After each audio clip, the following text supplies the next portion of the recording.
सांगलीला पुराचा धोका, मदत आणि बचाव कार्यासाठी लष्कराची 90 जवानांसह 10 अधिकाऱ्यांची तुकडी दाखल। मिरज, वाळवा, शिराळा तालुक्यात शाळांना सुट्टी।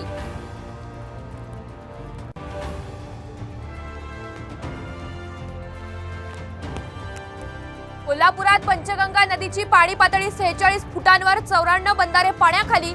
शिरोळ तालुक्यात नागरिकांचं जनावरांसह स्थलांतर।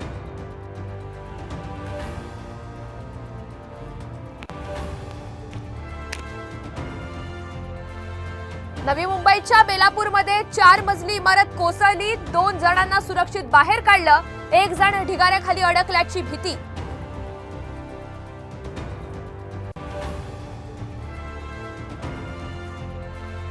अजित पवार यांचा आमदार राष्ट्रवादी शरद पवार पक्षाच्या वाटेवर। बाबाजानी दुर्राणी लवकरच करणार पक्षप्रवेश, मी मनानं शरद पवार यांच्या सोबत असल्याची दिली प्रतिक्रिया।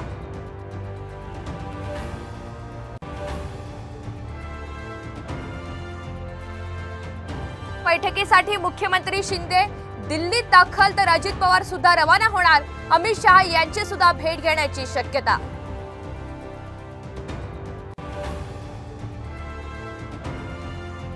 संभाजीनगरमध्ये सैराटची पुनरावृत्ती, आंतरजातीय विवाह केला म्हणून सासऱ्याकडून जावयाचा खून।